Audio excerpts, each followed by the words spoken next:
कांग्रेस की गवर्नमेंट आती है, वो हर योजना जवाहरलाल नेहरू, हर योजना इंदिरा गांधी, हर योजना राजीव गांधी, इसलिए इनके बारे में लोग खूब सारी बातें जानते हैं। वरना कांग्रेस के प्रधानमंत्री बने थे पीवी नरसिम्हा राव। आप कितने लोग जानते हो पीवी नरसिम्हा राव के बारे में? बस इतना ही पता है कि पीवी नरसिम्हा राव प्रधानमंत्री थे, पूरा नाम ही नहीं पता।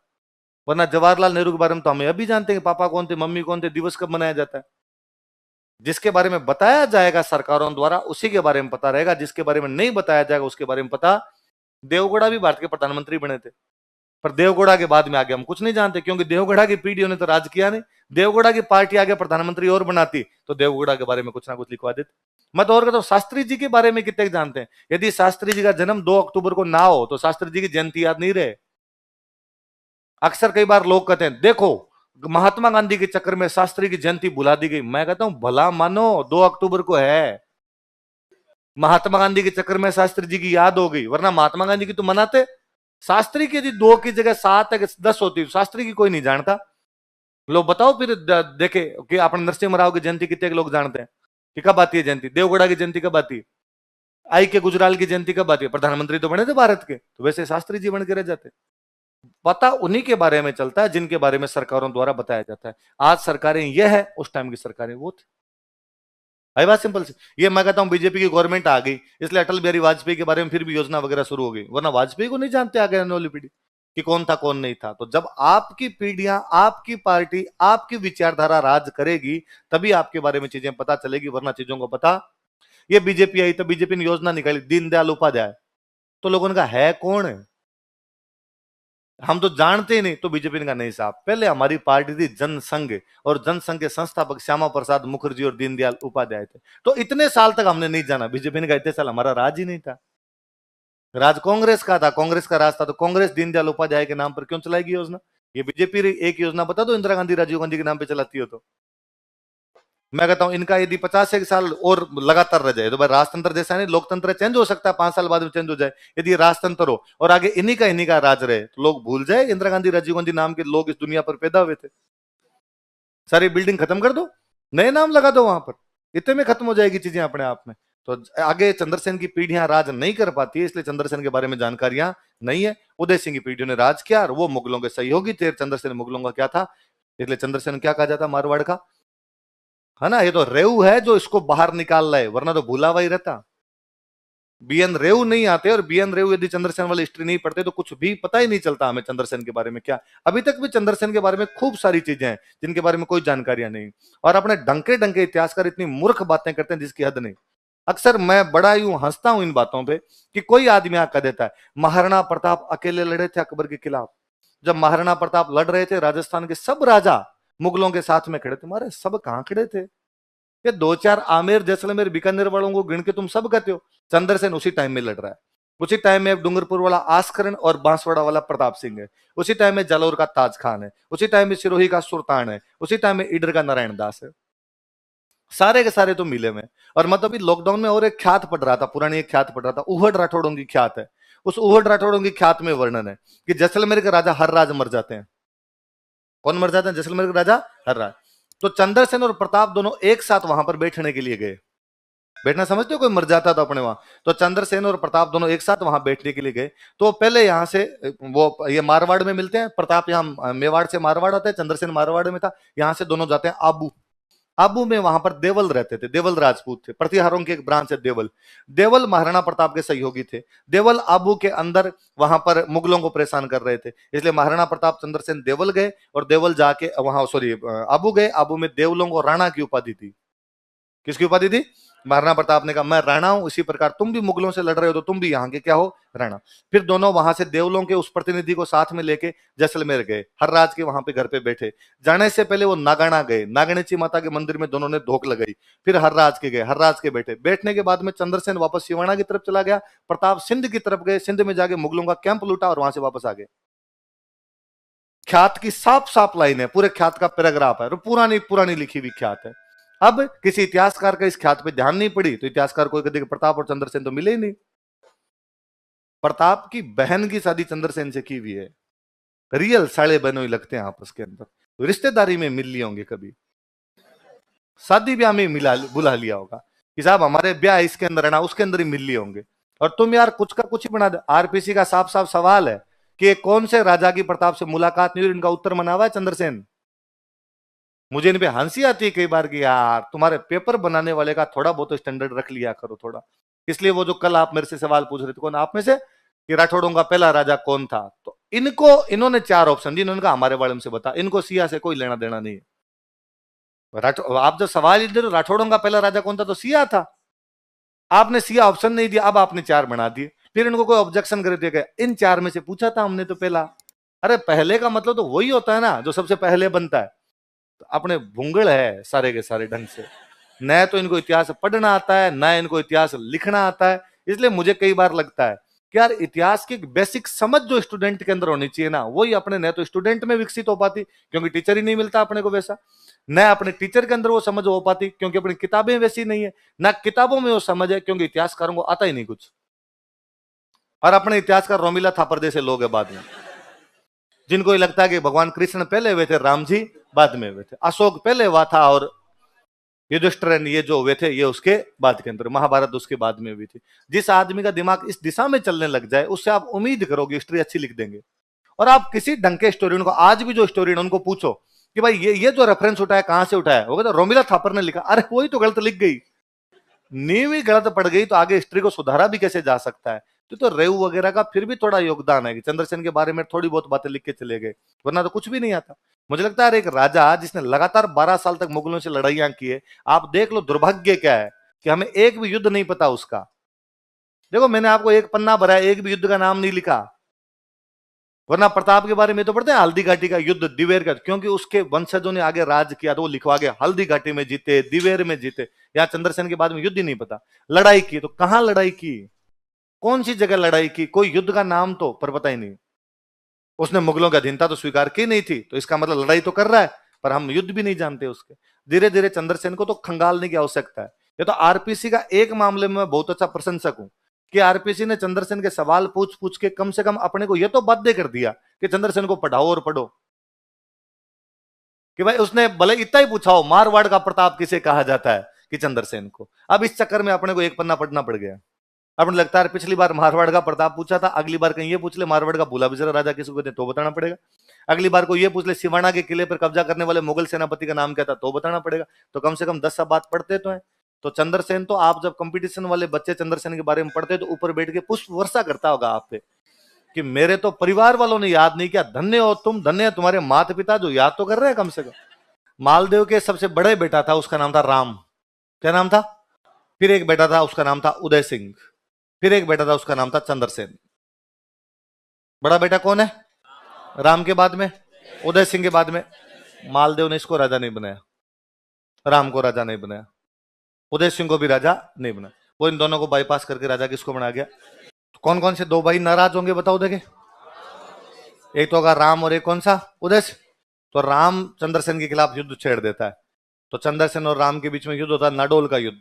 कौन सा होता है? नाडोल कहां पड़ता है आपका? पाली। उधर उदय सिंह ने लड़ाई छेड़ दी। उदय सिंह के और चंद्रसेन के बीच में जो युद्ध होता है वो जोधपुर में एक जगह पड़ती है लोहावट। कौन सी जगह? लोहावट। कहां पे पड़ता है लोहावट? जोधपुर में। चंद्रसेन दोनों भाइयों को हरा देता है, दोनों हार गए, पार पड़ी नहीं। तो राम चला जाता अकबर के पास। राम कहां चला जाता?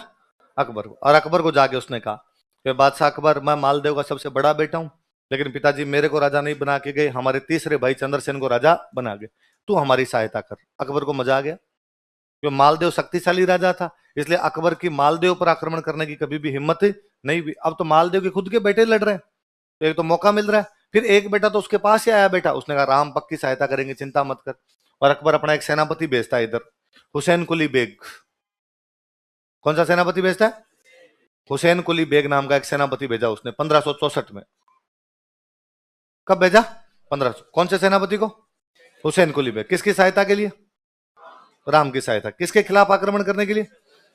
चंद्रसेन को लगा यार पार पड़ेगी नहीं अपनी, और उधर से बड़ी सेना आ रही, क्यों पंगा ले, नया नया राजा बने। चंद्रसेन जोधपुर खाली करता है और जालोर में एक जगह पड़ती है भाद्राजोन।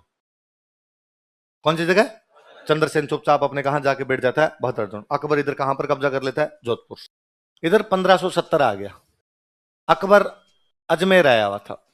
अकबर कहां पर आया हुआ? ख्वाजा मोइनुद्दीन चिश्ती की दरगाह पर धोख लगाने के लिए अकबर कहां पर आया हुआ है? अजमेर।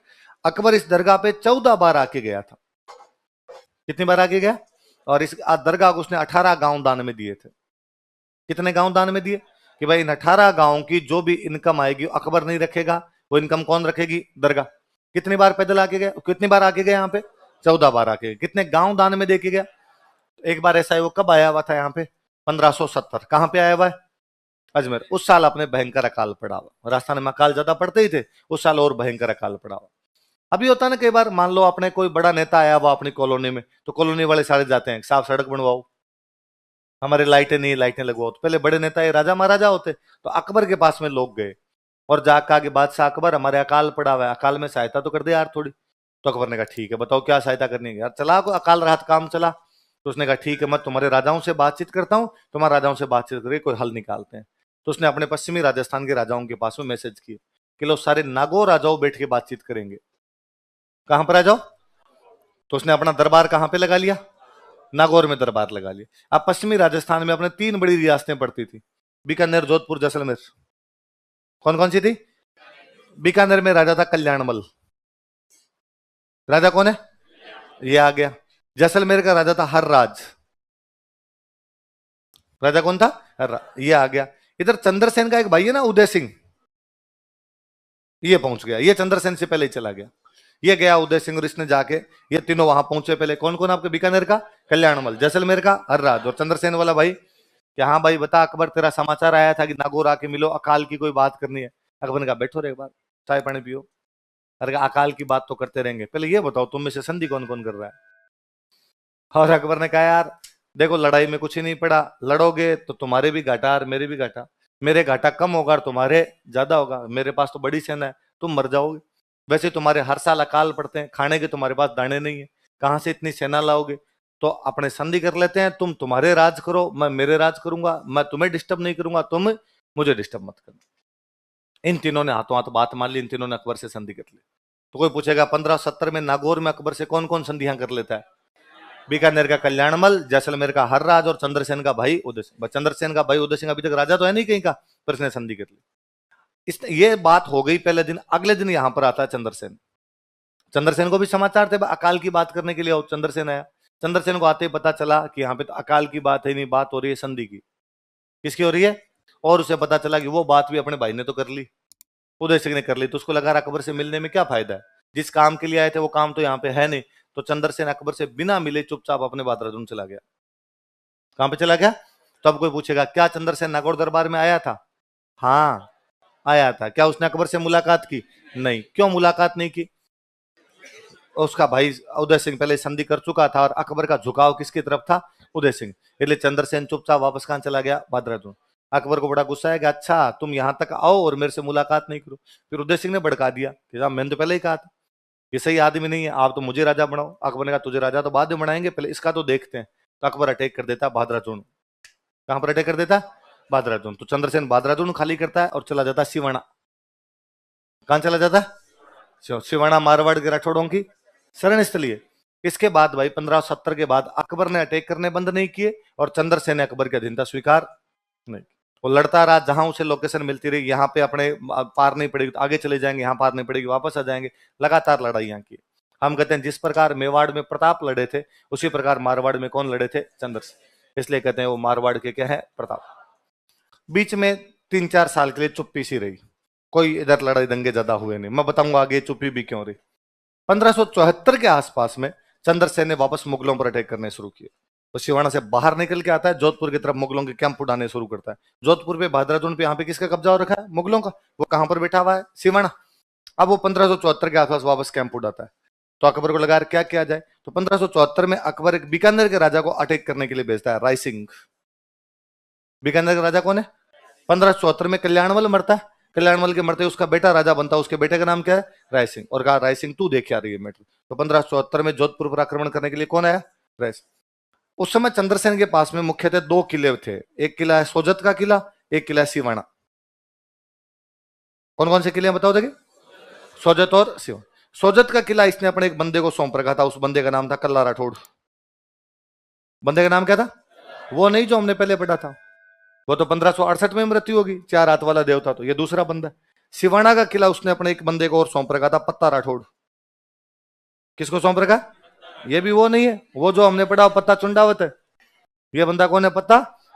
और सोजत का किला किसके पास है? कल्ला राठौड़। सिवाना किसके पास है? पत्ता राठौड़। आक्रमण करने के लिए कौन है? राय सिंह कहां का राजा है? बीकानेर। कब आया? इसने पहले सोजत पर हमला किया, सोजत का किला छीन लिया। लेकिन अब ये सिवाना पर हमला करता है, लेकिन सिवाना के किले को नहीं छीन पाया। तो कोई पूछेगा बीकानेर के राजा ने कौन सा किला छीन लिया था और कौन सा नहीं छीन पाया? सोजत छीन लिया था, लेकिन सिवाना नहीं छीन। सोजत किला किसके पास था? सिवाना किसके पास था? सिवाना मैंने बताया अच्छी लोकेशन थी, जल्दी से नहीं जीती जाने वाली लोकेशन थी।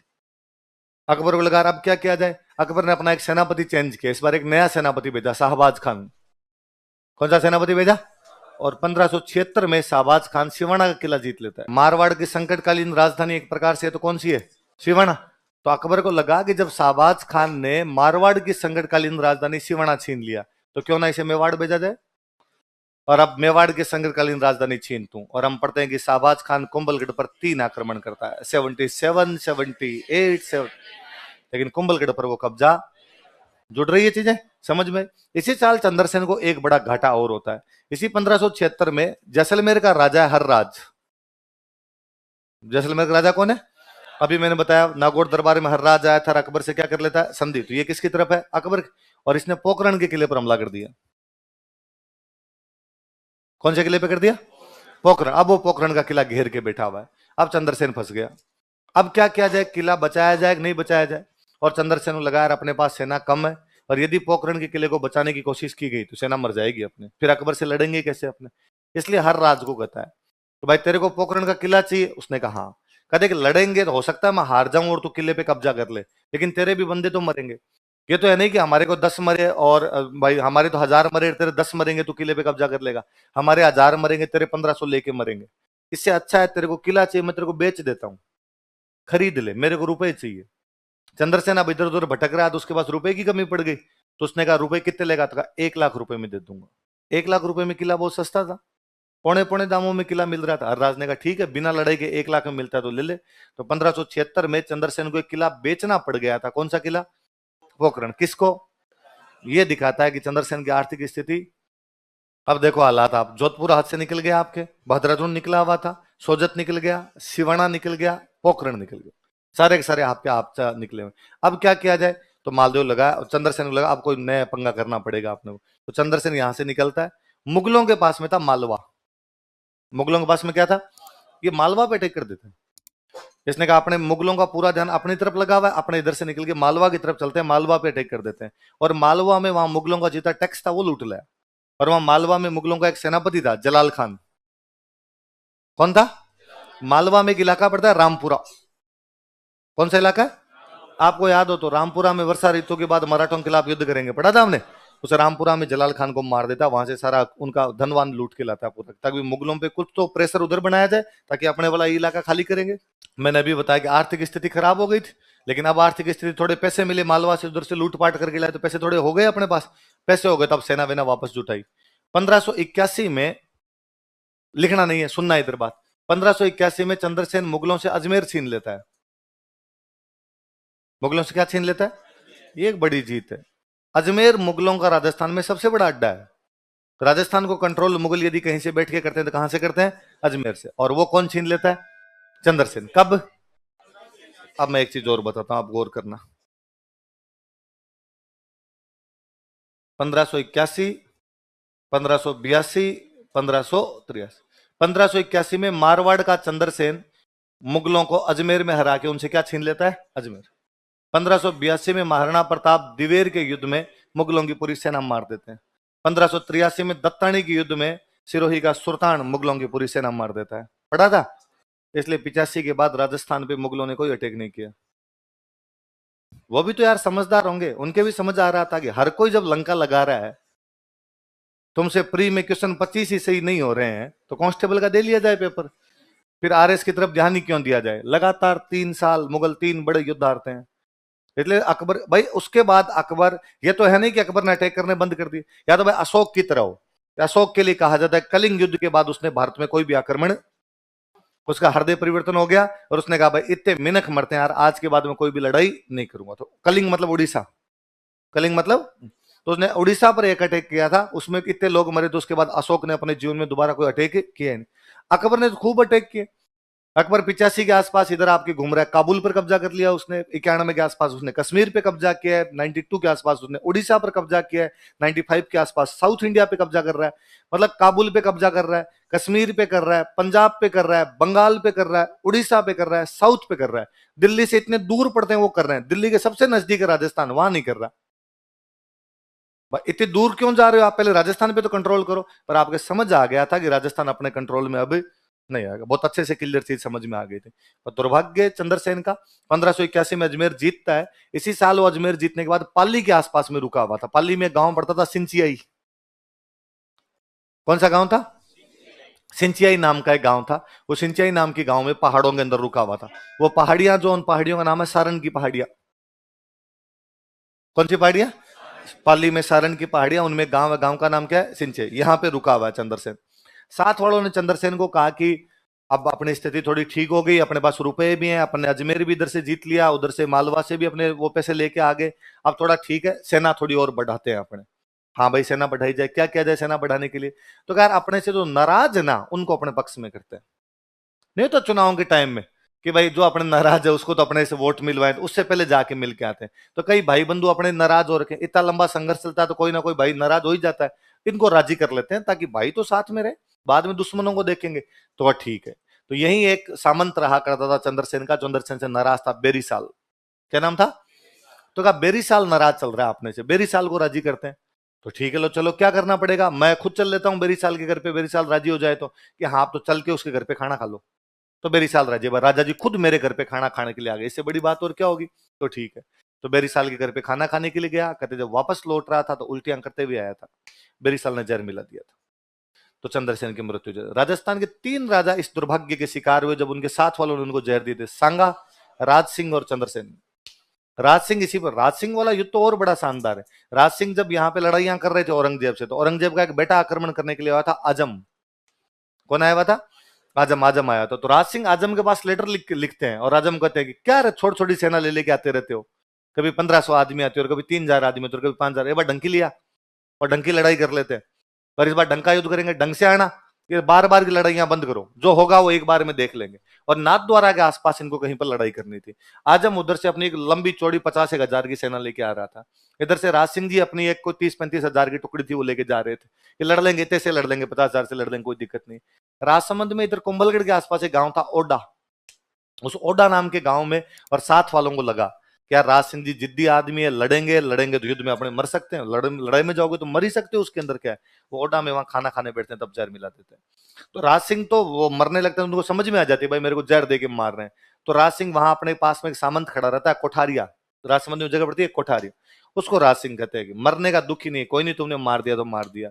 दुख इस बात का है कि मैंने आजम को वचन दिए थे, मैंने आजम को कहा था कितनी भी बड़ी सेना लेके आ जाना, मैं सामने आऊंगा। दुख इस बात का मैं वचन पूरे नहीं कर पाऊंगा। काश तुम जहर नहीं देते, इससे अच्छा तो युद्ध में मुझे और किसी तरीके से मार देते, मैं लड़ तो लेता उससे जाके।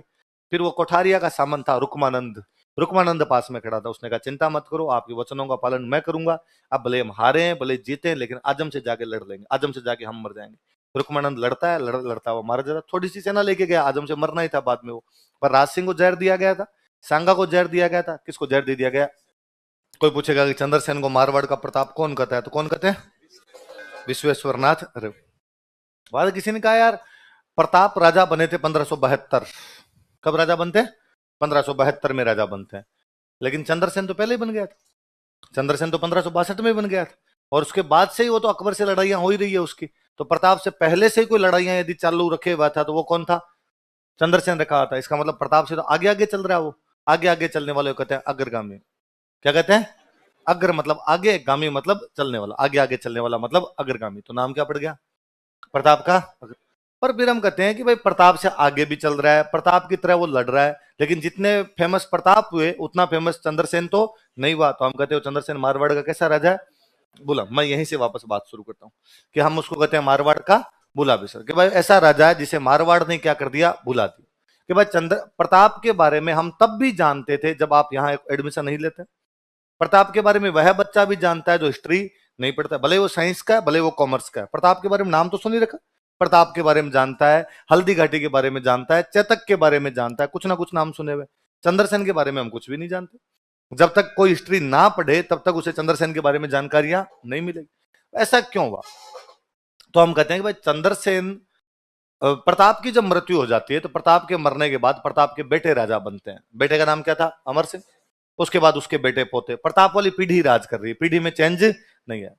अच्छा, प्रताप के बेटे अमर सिंह ने क्या राजा बनते अधीनता स्वीकार कर ली थी?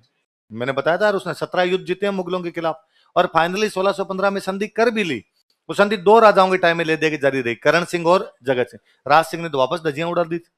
उसके बाद फिर राज सिंह लड़ा है, फिर जय सिंह लड़ा है, जय सिंह ने बीच में संधि की, फिर अमर सिंह वापस देबारी समझौता कर लेता है, फिर संग्राम सिंह वापस बांधन वाला युद्ध लड़ लेता है। इसका मतलब प्रताप की पीढ़ियों ने लगातार मुगलों से क्या किया है? संघर्ष। और जब वो लगातार मुगलों से लड़ाई करते रहे तो उन्होंने हर बार प्रताप को याद किया। कि हम पढ़ते हैं कि जगदीश मंदिर की प्रशस्ति में लिखा हुआ है कि हल्दी घाटी युद्ध में प्रताप जीत गए थे। हमने पढ़ा बाद में कि राज प्रशस्ति में लिखा हुआ है कि हल्दी घाटी युद्ध में प्रताप जीत गए थे। बार बार उनके पूर्वजों ने आगे प्रताप को याद किया, प्रताप के बारे में लिखवाया, प्रताप के बारे में कहानियां लिखी गई, गीत लिखे गए, उनके बारे में पेंटिंग्स बनाई गई। इसलिए लोगों के दिमाग में भी प्रताप छाए रहे, प्रताप को कभी भी लोग भूले नहीं।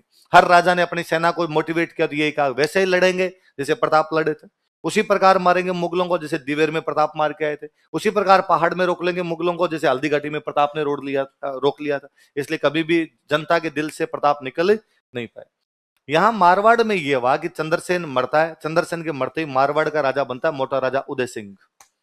ये जो उदय सिंह है, उदय सिंह शरीर में मोटा था इसलिए अपने क्या कहते हैं उसको? मोटा राजा। तो चंद्रसेन के मरने के बाद उदय सिंह, जो चंद्रसेन वाला भाई है, वो राजा बन गया, उदय सिंह राजा बन गया। उदय सिंह के बाद उदय सिंह के बेटे पोते पड़पोते सड़पोते राजा बने। मतलब चंद्रसेन वाली पीढ़ी ने राज नहीं किया। कौन सी पीढ़ी ने राज किया? उदय सिंह। अब मुझे बताओ, क्या उदय सिंह या उदय सिंह की पीढ़ी के लोग चंद्रसेन के बारे में एक भी अच्छी बात लिखवा सकते हैं? अब मान लो उदय सिंह लिखवाए, उदय सिंह लिखवाए भाई एक किताब लिखो और लिखो उसमें कि मेरा भाई चंद्रसेन महान आदमी था। तो सवाल यह है कि महान क्यों था चंद्रसेन? हर एक अकबर के खिलाफ लड़ा था। अच्छा, वे लोग जो अकबर के खिलाफ लड़ते हैं वो महान होते हैं? कहां, फिर तू लीचड़ों का सरदार है, तू तो अकबर से संधि किए बेटा है। अब उदय सिंह के बाद में उसके बेटे पोते पड़पोते होंगे, क्या वो उदय सिंह के बारे में एक भी ढंग की बात लिखवाएंगे? आपकी मान डाकण कौन, सॉरी चंद्रसेन के बारे में, चंद्रसेन के बारे में कभी भी अच्छी बात नहीं लिखवाएंगे। क्योंकि यदि चंद्रसेन के बारे में अच्छी बात लिखवाई जाती है इसका मतलब उदय सिंह पे सवाल उठता है।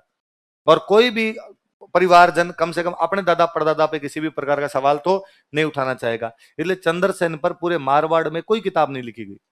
और यदि किसी ने लिखने की कोशिश भी की होगी तो राजा ने कहा थप्पड़ मारूंगा, किताब जला तेरी। इसलिए आप पूरा जोधपुर घूम लीजिए, चंद्रसेन के नाम पे कोई सर्किल भी नहीं है, चंद्रसेन के नाम पे कोई रोड नहीं है, चंद्रसेन के नाम पे कोई महल नहीं है, चंद्रसेन के नाम पर कुछ ही नहीं मिलेगा आपको।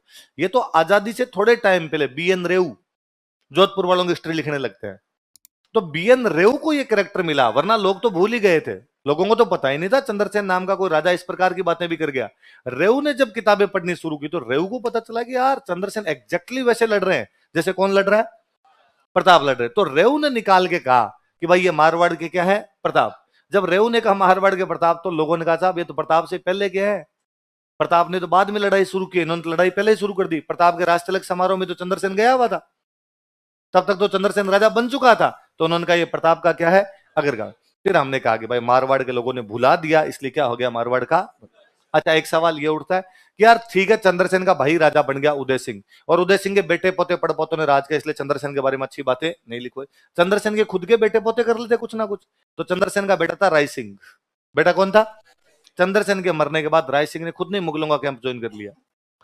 भाई यहाँ राजा चंद्रसेन का भाई बन गया, भाई बन गया तो करे क्या? कहीं तो कमा के खाए। तो उसने छोड़ा यार चाचा जी के साथ तो रहना नहीं, चाचा जी की तो पापा से बनती नहीं थी, तो मुगलों के पास ही चला गया। और हम पढ़ते हैं कि दत्तानी वाले युद्ध में मुगलों का सेनापति था जगमाल और राय सिंह। नहीं बताया था मैंने? तब लिखवाया था राय सिंह चंद्रसेन का बेटा है, लिखवाई थी, वो इसी चंद्रसेन का बेटा। तो राय सिंह 1583 में तो वैसे ही मर गया, फिर वो मुगलों वाली साइड में चला गया था, तो उधर से भी कौन लिखवा था? तो कभी कोई इंटरव्यू में पूछेंगे आपसे कि चंद्रसेन को मारवाड़ का भूला बिसरा राजा कहा जाता है, क्यों भुला दिया लोगों ने? तो कहना उनको कि सर इसलिए भुला दिया कि पीढ़ी परिवर्तन हो गया। पूरी तरीके से चंद्रसेन ने राज नहीं किया था, चंद्रसेन के भाई उदय सिंह ने राज किया था, और इन दोनों में विचारधारा का अंतर था। चंद्रसेन जहां मुगलों का विरोधी था, वहीं उदय सिंह जो था वो मुगलों का सहयोगी था। और चूंकि उदय सिंह तथा उदय सिंह के आगे जो राजा बने उन्होंने मुगलों का सहयोग किया, इसलिए उन्होंने मुगलों के विरोधी चंद्रसेन के बारे में कुछ भी लिखवाने का प्रयास। जनता के दिमाग में चीजें तभी रहेगी जब उसके बारे में बार बार बताया जाएगा, किसी के बारे में नहीं बताया जाए तो उसके बारे में जानकारियां भी नहीं।